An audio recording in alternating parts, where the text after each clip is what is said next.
और 14 को, क्योंकि 12 को हनुमान जयंती जन्मोत्सव है, तो 12 तारीख को खूब भव्यता के साथ हनुमान जन्मोत्सव मनाएंगे और फिर 14 तारीख को हनुमान जी का स्थापना महोत्सव मनाकर हम आगे की यात्रा पर जाएंगे।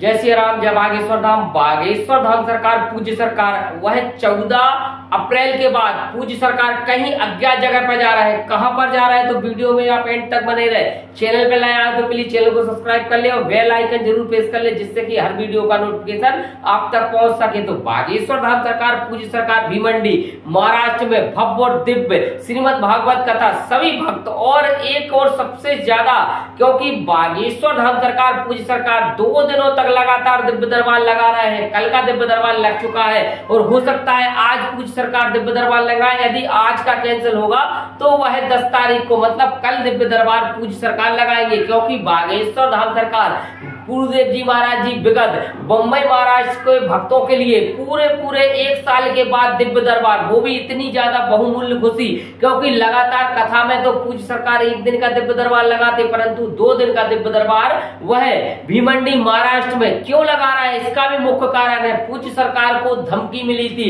जहां पर पूज्य सरकार के लिए श्याम मानव ने दिया था कि बोल रहा था वह तोने टोटके करते हैं, वह पाखंडवाद फैलाते हैं और वह भोले भाले भक्तों को लूटते चलते हैं। परंतु पूज्य सरकार ने बिल्कुल ही ठक्के ठाई का यह डंडा गाड़ दिया था महाराष्ट्र में श्याम मानव के लिए, और इसलिए पूज्य सरकार 2 दिन का दिव्य दरबार लगा रहा है। जो कहते थे वह मानव परिकल्पना होती है और यह ढोंग होता है, पाखंड होता है, तो इसके लिए पूज्य सरकार ने 2 दिन का दिव्य दरबार वह पहले ही अपडेट दे दिया है और 1 दिन का दिव्य दरबार हो चुका है। कल दिव्य दरबार हो सकता है पूज्य सरकार लगाए, परंतु अब वह 14 तारीख को पूज्य सरकार 14 अप्रैल को भीमंडी में श्री बालाजी सरकार की प्राण प्रतिष्ठा करने के बाद आगे की यात्रा कहां पर करेंगे पूज्य सरकार ने। वैसे तो विगत आपको कुछ दिनों पहले पता होगा कि बागेश्वर धाम सरकार, पूज्य सरकार की 19 अप्रैल से लेकर 24 अप्रैल तक श्री हनुमंत कथा होना थी नेपाल में, परंतु किसी कारण बस वह पूज्य सरकार ने,